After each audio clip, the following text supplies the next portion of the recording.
give about 3-4 seconds. Okay. Assalamu alaikum warahmatullahi wabarakatuh. Wa alaikum assalam.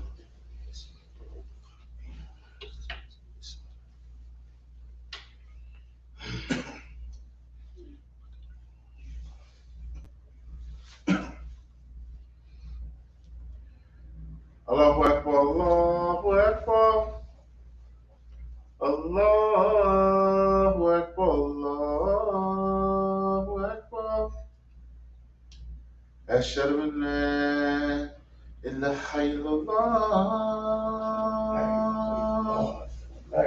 Ashhadu an la ilaha illallah.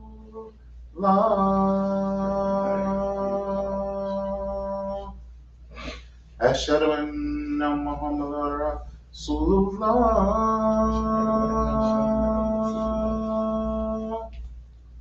Ashhadu anna Muhammadan Rasulullah.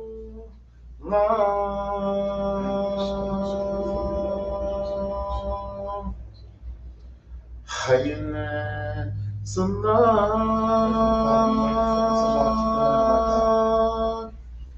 Hayya ala salat.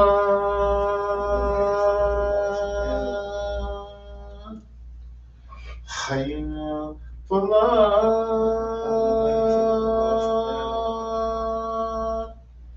Hayya ala falah.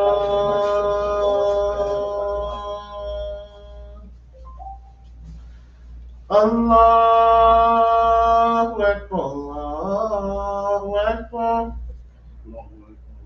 La ilaha illallah.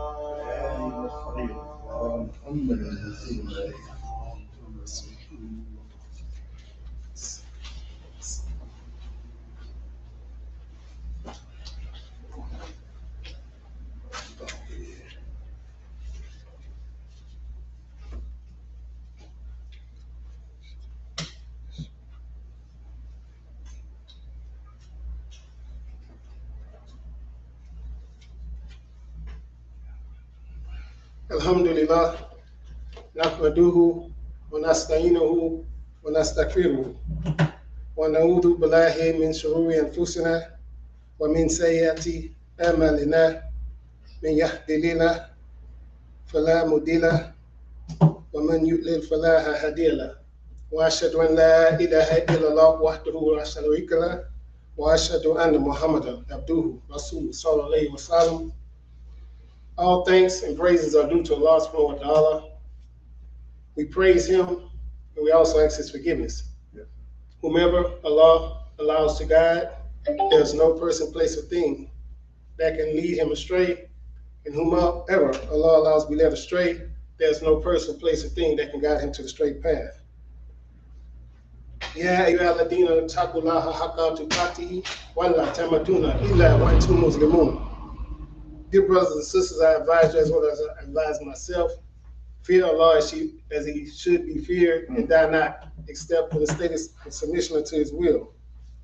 I'd like to greet you, brothers, with the greetings of peace that has been handed down to all believers since the beginning of Adam. Assalamu alaikum warahmatullahi wabarakatuh. Wa alaikum assalam. Ramadan Mubarak. Ramadan Mubarak. It is an honor and only by Allah's grace and mercy that I have the courage to stand before you today to bring to today's reminder during this beloved month of burning, or should I say burning sensation, or purging. My name is Assistant Imam Joseph F. Clark. I'm Assistant Imam for the Fifth Ward Islamic Center for Human Development in Houston, Texas. I've been very, I would say, I've been doing a lot of meditation these past couple of weeks.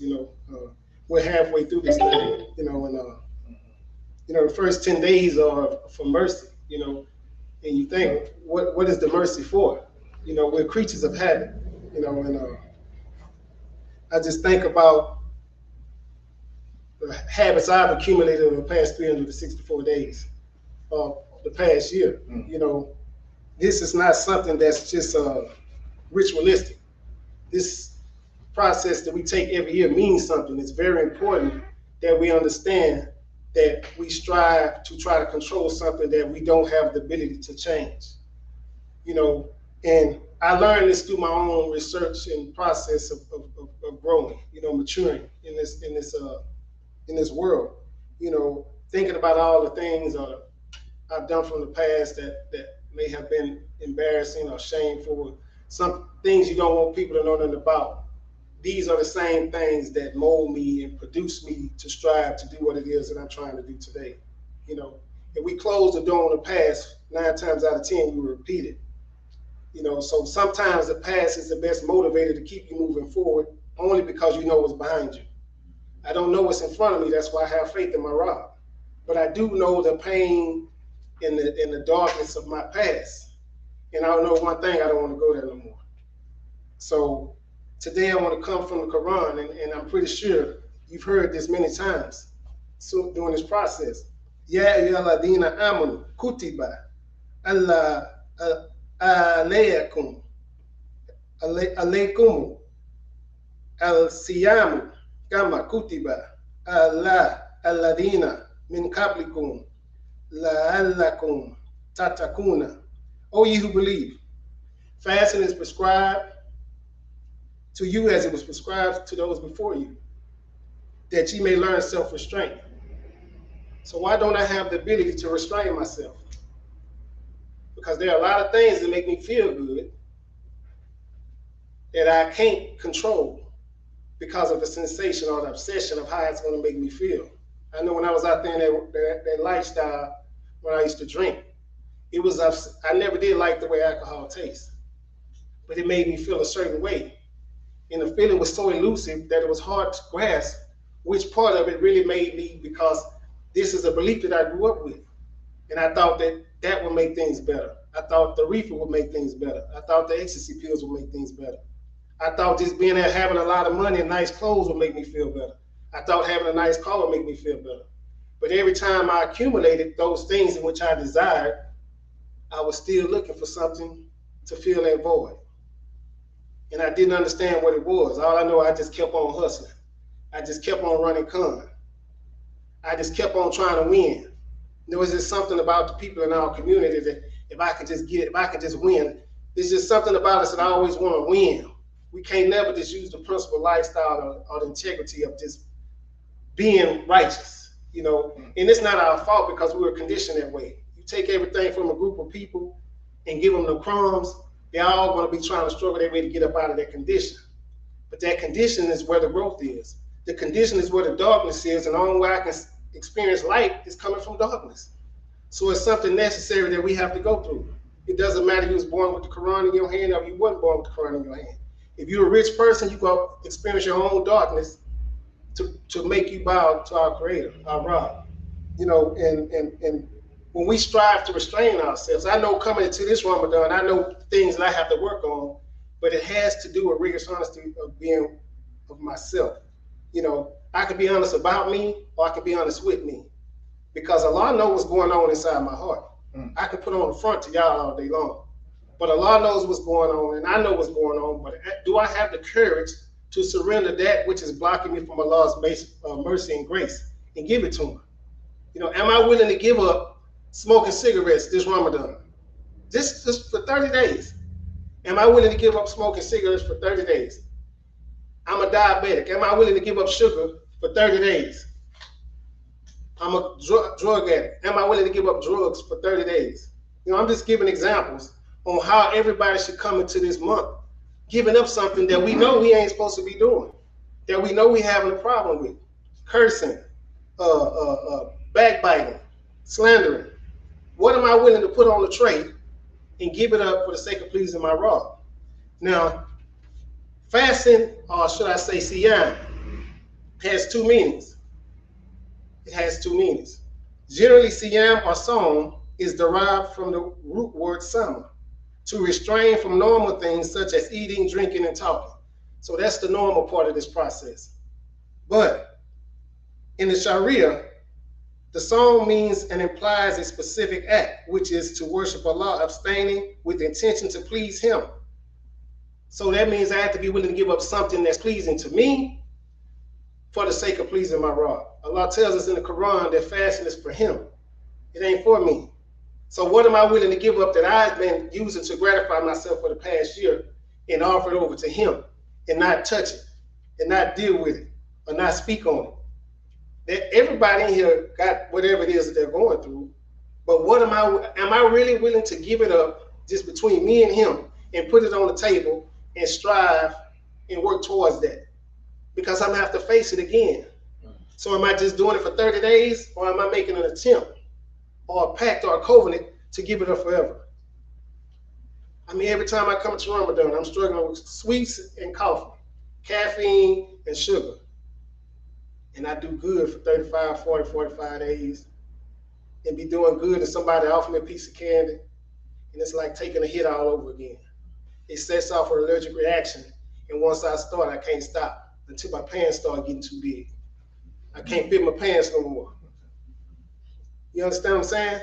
I ain't gonna do nothing until something happens. It's the same way with the addict. It's the same way with the alcoholic. It's the same way with the jacker. It's the same way with the rapist, whatever. They gonna keep on doing it till something happens because they get a feeling. They get a good feeling out of it, a painful pleasure. Something turns them on about what it is that they're struggling with, and all they have to do is be willing to give it up for the sake of pleasing Allah subhanahu wa ta'ala. So each Muslim, because the Quran is directing us. It's not talking to unbelievers. So everything in this Quran is directed at me as a believer. And I have to be willing to receive it and be honest enough with myself to deal with it, accept it for what it is, even though I don't like it, and give it to Allah. Be willing to give it up for his sake, not my sake, because I don't have the power to do it. Mama and them don't have the power to do it. Their prayers are only limited. They may keep me alive, but they're not going to cure me. I have to make that change. Allah tells us in the Quran that I have to change my situation. So I have to be honest enough for myself to find out what it is that I need to change about me. I know I kept going to prison 6 times. We don't stop going to prison. Going to a different area, hanging around a group, different set of people. When I fully surrendered and realized that I had to change people, places, and things, something that's real painful because it's uncommon. It's uncommon from where I come from. It's uncommon to tell people, man, there's something wrong, won't you help me? Because I'm so used to fronting like I know everything, and it's obvious to everybody around me that I don't.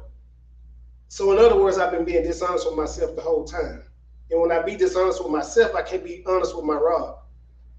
I'm telling him I want to do that. I want a good wife, but I don't want to stop whoremongering. You understand what I'm saying? I can't get a good wife until I let the bad ones go. I mean, these are the things that I had to come to when I've been practicing this thing now coming up on 14 years properly. And it's been hell because of the temptations in the past, and it keeps coming back. It's never going to stop coming back.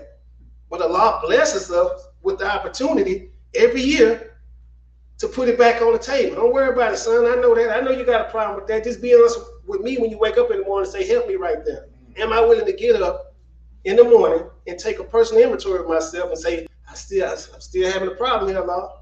I need you to help me. So he can guide me through the process of dealing with whatever it is that I think I want to do without, because I can't overcome it unless I'm faced with it. But when I face it with relying on him, he teaches me in the process. So I can see him through the situation of what's going on. I feel his presence, and I know that it's him because I ain't never said no to that. I ain't never left that alone. I love that. I ain't never passed that by. But when I put it on the table for his sake, he controls the situation and allows me to understand exactly what's going on. I can't explain it to you, but it's a spiritual experience. And they speak about in the Quran about the people in Jahiliyyah not knowing much about the spirit at that time. But religion is about spiritual development. Imam Muhammad say rituals are designed to preserve knowledge, right? So once I gain the knowledge, he say there's there's direction and definition. So once I define what I become knowledgeable of, am I willing to become practical on what it is that I know? So in order for me to find the direction and the definition, am I willing to go through the process to develop the spiritual understanding that Allah wants to give me? Am I willing to go against me every time I get up in the morning? Because it's me keep getting in the way. It wasn't the white man. I'm the one who was selling drugs to my brothers and sisters and whoever else will buy from me. You know, I was a dude that was putting stuff in people's hand and telling them to go get it and come back with it. You know, but then when they got busted and went to jail, I wouldn't go bond them out. And then I wondered why everybody hated on me in the hood. See, I had to learn how to be honest. I had to sit in that cell and think about the fact that, okay, ain't nobody sending me no money. Ain't nobody sending me no pictures. You know what I mean? I'm mad at the world. When I get out, I'm going to go here and such and such and such. I get out, come back out here and go right back to prison. Everybody else out here still living the same. Because I'm so full of resentment, I'm drinking, pausing, and waiting on y'all to die, and I'm the only one killing myself. So this particular 30-day fast that we're going through, like I say, the first 10 days are for mercy because, hey, I've accumulated some bad habits all over again since last year. And I was faced with me because the big shaitan is chained up, the outside shaitan, but the inner shaitan ain't chained up. That's the part of me the Prophet Muhammad Sallallahu Alaihi Wasallam said he may submit. So in order to make my inner jinn submit, I got to go against that. And it's hard to go against something that makes me feel good. Whether it's money, car, chain, dime, piece, female, whatever you want to call it. You know what I'm saying? So what is it? My house, my job status? I can't allow none of these things that are a privilege from Allah subhanahu wa ta'ala to divert me from my primary purpose, and that's to be a maximum service to him and the people that I'm supposed to help. Because I got to purify what he's doing for me by sharing it with somebody else. Whatever knowledge that is, whatever little money I have, you know what I mean, whatever I can offer, I need to be willing to offer, especially if it's a gift from him. I have to be grateful because the Quran speaks about those who are ungrateful. He hates those who are ungrateful. He hates people who suffer from ingratitude. And it's all through the history.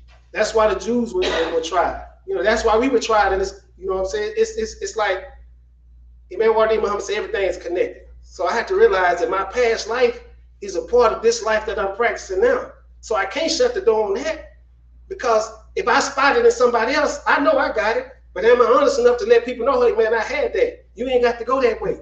You ain't got to go to prison 6 times. I can tell you what's gonna happen. Jails, institutions, and death.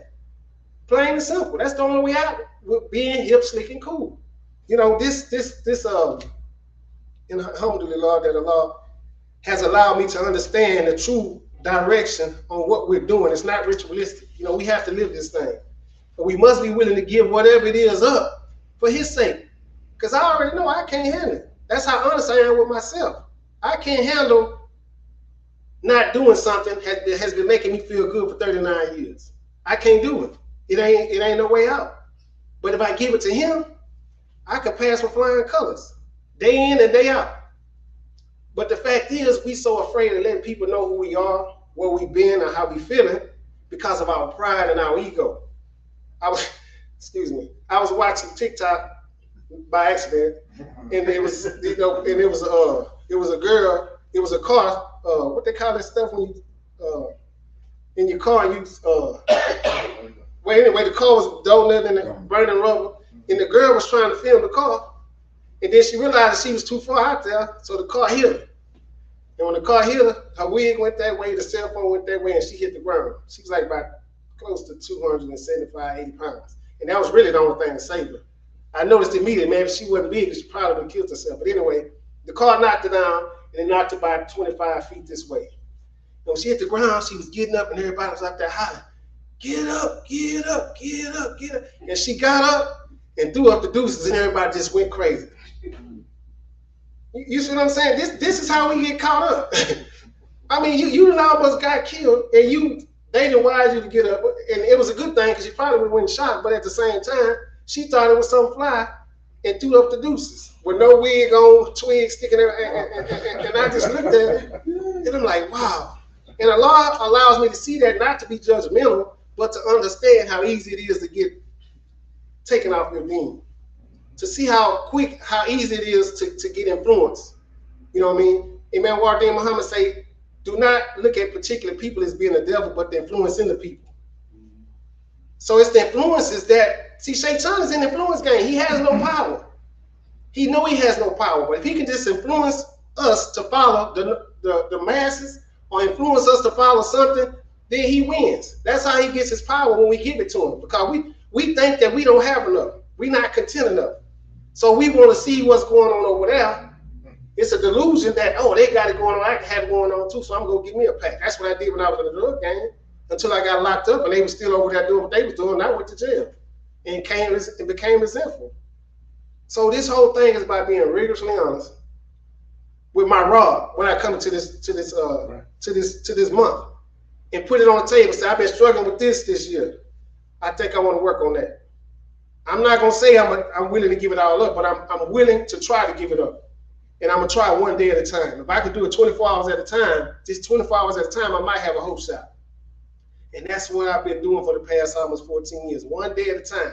I try not to think too far ahead, even though what's going on in society will make you think ahead.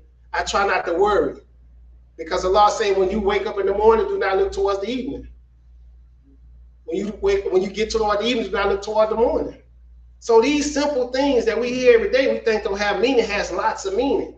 I gotta stay, you know what I mean? I can't get too caught up because I get wild up, because I like nice things, I like money. You know what I mean? I work for it today. I used to hustle for it, but now I go to work for it. You know, it ain't nothing wrong with that, but when it gets to the point to where I'm not giving my attention to, and this whole month is about being taqwa. Allah can't help me if I'm not conscious of him. If I'm not conscious of him, then I'm already subjected to whatever's evil or what's influenced by somebody else or someplace or something. And that's the beauty of this deen. You know, it's a struggle. Very we are created into a life of pain, toils, and struggles. So it ain't no way around the struggle. So get used to struggling. You're gonna struggle doing good, or you're gonna struggle doing bad. So when I struggle for the good, there's blessings in it. There are rewards for it. And he tell me when I complete that, then get ready for the next trial. Because the stronger my faith is in this deen, the more intense my trials become. But I can't be afraid to get tested, because he tell me he gonna test me. All through the Quran, he tell me he gonna test me. He tested the Jews on their being controlled by the pharaohs. He said this was a test. All that they went through was a test. You know, and when Musa alayhi salam got mad at them for building a calf, they only did what they know how to do. It wasn't about the Red Sea being split open. It's many times. It's like me going to prison and saying I'm gonna get out and get a job, and then when I get out and they tell me no, then I go right back to selling dope, because that's all I know how to do. Until I learn how to change people, places, and things, and change my thinking, I'm gonna keep on repeating the same thing over and over again. If I never change my thinking, I'm gonna keep on doing the same thing. No matter how much I try, no matter how I shield myself from it, I ain't gonna be able to change that. And this is scientifically proven. Until you cast those things to one side and replace them with a new set of conceptions and motives, you're gonna keep on repeating the same lifestyle. Keep on doing the same things. Keep on hollering out to your robber. He gonna keep on forgiving you because he knows that you're not stable. But once you surrender for his sake, then you can overcome that. I'm a living witness. Man, I think about how I used to be back then. But guess what? I know the consequences and repercussions on how it used to be back then. So I'm not willing to go through that no more. And it's not based on how I feel, it's based on what I know now. It's based on what I've learned in this deen. See, I make a decision on knowledge, not on feelings. Because if I rely on how I feel, I'm always go through that which is displeasing to Allah. Assalamu alaikum wa rahmatullahi wa barakatuh.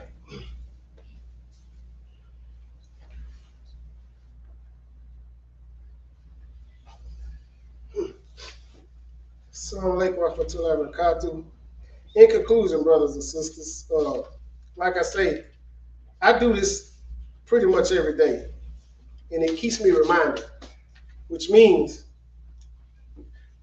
I tend to try to help brothers that's willing to help themselves. And I always have to keep in mind that there's no compulsion in this way of life. There's no compulsion in this religion. And it's very overwhelming to try to help people that you think need help, but not willing to receive your help. If I just studied the life of Musa alayhi salam, Christ, Isa alayhi salam, Prophet Muhammad sallallahu alaihi wasallam, the struggle they went to trying to get the message to these people and let them know that there's no one God but one God. In the process of overcoming, I mean, there were layers and layers of dysfunction and defective characteristics that I had when I come to this deen. And when I accepted in 95, I didn't start practicing it until 2008. And that's just like he told the veteran Arabs. Don't say that you have faith. Just say you have submitted. See, when you submit this, then you preparing yourself to go through the test. You finna go through the furnace now. We got to burn away those impurities. And that's what Ramadan is about. When I starve myself And I'm gonna give you a definition on Sa'am. I forgot to get that earlier. I want to apologize. And from the root word comma or Siam or song, Sa'im. There's the word Sa'im that's derived from the same word. And it is a horse that is kept hungry by his master and raced. It is done to build his stamina and prepare him for battles. And just like for us as Muslims, it is instructed for us to stay hungry for a certain part of the day so that we may remain strengthened during the process of dealing with temptations and past lifestyles and things, because we have to go back with the light. We have to go back to the darkness on where we come from with this new light that we obtain now. And we got to be tolerant and understanding with our brothers and sisters, because look how long it took me to get it. So I have to learn how to practice patience and tolerance and be compassionate. Even though they're not trying to hear me, I need to maintain a relationship with these brothers and sisters.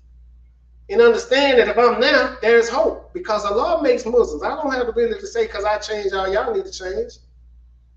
So when I go back, I need to be expressing a certain type of character, personality, and understanding, and just be present. I ain't got to say nothing of what's going on. They can tell that something has changed in my life. I don't have to say I don't get high no more. I don't have to say I don't drink no more. I don't have to say I'm running con no more. They see that. It's time for me to go pray now, or I got to go to work. You know what I mean? I got to go cut my mom's yard. Things they ain't never seen me do. They know it's uncommon for me to do these type of things, because I was always on the block trying to see who I can get. But now, when this life change takes place, the people will notice it way before I notice it. When you become practical one day at a time on change, or giving up something that's harmful to you, the people gonna notice it way before you notice it, because they already know what your habits are. They watching you every day. The shayateen already know what you like. They're going to keep on shooting moving targets. Are you willing to change whatever it is that's causing you pain? Are you willing to change whatever it is that's causing you pain? And you know it's causing you pain, and you keep on doing it. I know McDonald's is trash, and I still go by there every time I'm in a rush. It's like they got something in it. That's how it is for the drug addict. That's how it is for the person who's suffering from diabetes. They know it's going to get some part of their body amputated. They keep on eating sweets. So just imagine how this imperious urge that's driving us, that we won't turn over to our Creator, and it's going to keep on driving us, running from one extreme to the next until we learn how to get honest with ourselves. And you do it simply by fasting, not eating, drinking, talking vulgar. These are the basic and simple ones. But what am I willing to give up for the sake of pleasing Allah subhanahu wa ta'ala? What am I willing to put on the table just for Him that I really don't want to give up? Man, I sure don't feel like stop going to the club. But just don't go to the club for 30 days. See, Allah isn't, we plan, but Allah is the best planners. But when we do it, and it's some sort of sincerity in our heart, man, He gonna start moving the people around you. You ain't got to not go no more, because by the time you get to Ramadan, everybody gonna be gone. You'll be focusing on something else. Man, it's miraculous. I can't explain it, but it's miraculous.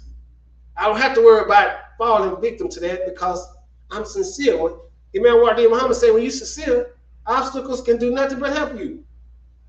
I want to thank Imam Tariq for telling me to get into the language of the Imam, because I would always hear about it. But since I've started studying, I'm seeing things that are designed specifically for me. That's what Imam Abdul Rashid told me. He said, man, whatever you give is specifically for you. And I see that, because I need to carry this light to wherever it is that Allah wants me to carry. Tariq has this area down pat. I'm in the 5th Ward area. So we got work to do. And we can't be worried about patching up and riding together. We need to ride wherever we at, and whoever willing to come in and help us, we need to take care of those areas. And before you know it, we'll be and conquered the whole world. Is that a dream? It probably ain't happen in our time, but guess what? I believe it can happen, and it starts with us. It starts with us by saying, being a perfect example for brothers like this, who coming up, who I know might be out there somewhere in a fashion that's, hey, it's exciting, but hey, man, curiosity killed the cat. And tap into your old heads, and whoever the old head is, tap into the youngsters. We need to bridge that gap again, and just let them be who they are, and just share our experiences with them. I remember I used to do that, you know what I'm saying? And I used to do this, but man, I went to prison, man. I got gassed, man. I was down there crying, face burning, and I can share them stories with them. So I can't forget the stories. I don't want nobody to know I ain't been in prison. I've been in prison. Hey, I mean, I feel bad about it, but somebody needs to know because I may be able to stop them from going. And it's just based on my experience, just like my kids. Now one of them have been to jail, alhamdulillah, because I was incarcerated their whole life. So whatever resentment or despise they had for me, Allah has all wiped that all the way out by the way I treat my grandkids. They ain't never seen me high, they ain't never seen me drunk. But I carried that shame and guilt for being a deadbeat dad for so long. I wonder how was I gonna ever overcome it. I just had to catch in and quit trying to make up for lost time. It ain't happening. Trust Allah, go through the process, and when their kids come and they say, Papa this, Papa that, and then they hear the dun go off on his phone, Papa, it's time to pray. Man, that's a hit. That's better than hit a dope. That's a hit to know that I'm doing something for somebody and it's working just by being who I am, just by practicing example of our loving Prophet Sallallahu Alaihi Wasallam. You know, it's just that simple. You know, this is a beautiful religion. I'm gonna tell you now, live your life, but just tap in before you leave the house. Tap in, make your father, and ask Allah to protect you during the day because you're gonna go through it regardless. Everybody got to go through their own trials. Everybody got to go through their own suffering. But you got to stay connected with the brothers who think like you, who want for you like you want for them, and just keep on trucking. Have fun. Go be with your family, do things. It's a lot about this religion that's very, very basic and simple. But we be so caught up on, like the Quran say, looking for the hidden meaning, that we miss out on the basic and fundamental stuff. They say in it is the book, basic and fundamental. In it is guidance without doubt for those who believe. So if y'all don't believe, you're going to miss everything.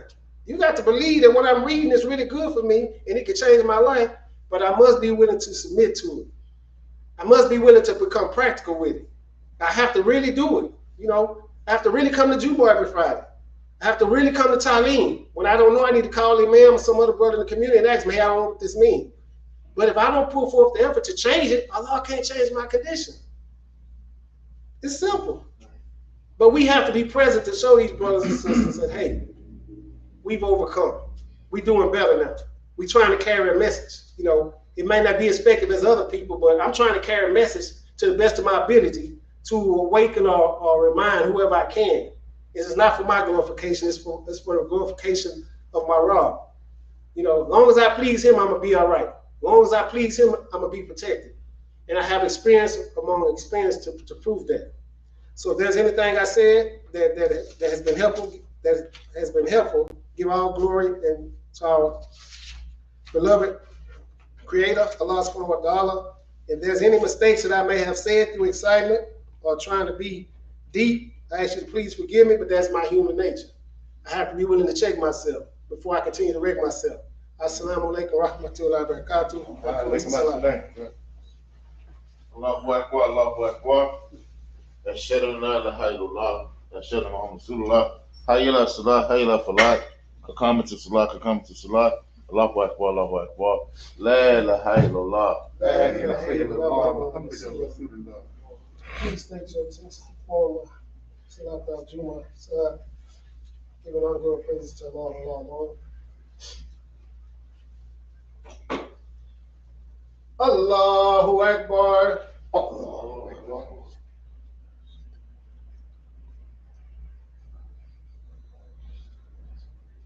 Bismillahir Rahmanir Rahim. Alhamdulillahi Rabbil Alameen. Ar-Rahmanir Rahim. Maliki Yawmiddin. Iyyaka na'budu wa iyyaka nasta'in. Ihdina as-siratal mustaqim. Siratal ladzina an'amta 'alaihim. Ghayril maghdubi 'alaihim waladdallin. Amin. قل إن كنتم تحبون الله فاتبعوني يحببكم الله ويغفر لكم ذنوبكم والله غفور رحيم. قل أطيعوا الله والرسول فإن تولوا فإن الله لا يحب الكافرين. الله أكبر. سمع الله لمن حمده. الله أكبر.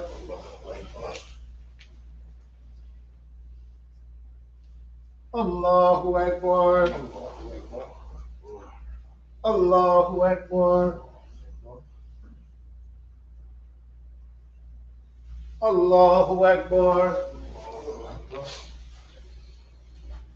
Bismillahir Rahmanir Rahim. Alhamdulillahi Rabbil Alamin. Ar-Rahmanir Rahim. Maliki Yawmiddin. Iyyaka na'budu wa iyyaka nasta'in. Ihdina as-siratal mustaqim. Siratal ladzina an'amta 'alaihim. Ghayril maghdubi 'alaihim waladdallin. Amin. Qul a'udhu birabbin nas, malikin nas, ilahin nas, min sharril waswasil khannas, alladhi yuwaswisu fi sudurin nas minal jinnati wan nas. Allahu Akbar. Sami Allahu liman hamidah. Allahu Akbar.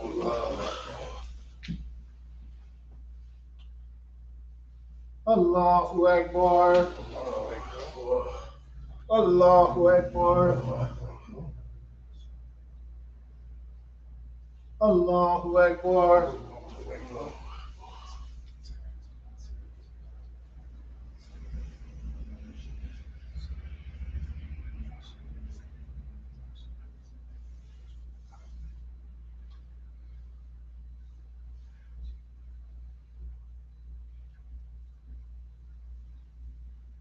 Assalamu alaikum rahmatullah.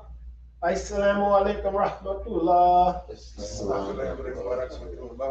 Bismillahirrahmanirrahim. Allah, we ask you please strengthen every person's family here spiritually, mentally, physically. Please give us understanding and compassion and love for one another and focus on what's more important, and that's pleasing you. We ask you please strengthen us through the diseases of COVID-19 or whatever else is ailing us as a community. Help us to focus more on staying as conscious to you as possible, knowing that we're in a life of distractions, and that's the game that Shaitan is in. We ask you to have mercy upon our children, our grandchildren, our neighbors, our community leaders, and please help us overcome this gas hype that they're playing on us with. But maybe that's a sign for you to stay at home and be a family again. I mean, Allahu Akbar. Yeah, for sure. That's what I got. Yeah. Yes, sir. Assalamu alaikum. We thank Brother Sheikh Yusef for that beautiful, inspiring khutbah. As it says in Surah 51, 56, life is work and work is service. So let's serve to worship. So alhamdulillah for this beautiful month of Ramadan like Brother Sheikh Yusuf said, put everything back on the table so we can get back into doing the work that Allah has designed us to do and to be. Again, this is the month of Ramadan, the first 10 days of mercy. And so, alhamdulillah, if you can, remember to get your blessings. And one way to get your blessings is to donate to the masjid, inshallah. So, again, you can donate to the masjid, MasjidNewAfrica at CASHAPP, CASHAPP S Masjid New Africa, or you can go to PayPal me/new masjid. And again, if you're here in the present, we have the black boxes over there on the wall. And thank you again for the people who's tuning in on our live stream and the ones that's here. Alhamdulillah for everybody. And again, we have Taleen tonight on Friday nights. Iftar tonight on Fridays and Saturday. And we have Taleen at 12:30. You can go to Masjid New Africa, our Facebook Live, and check us out. Assalamu alaikum.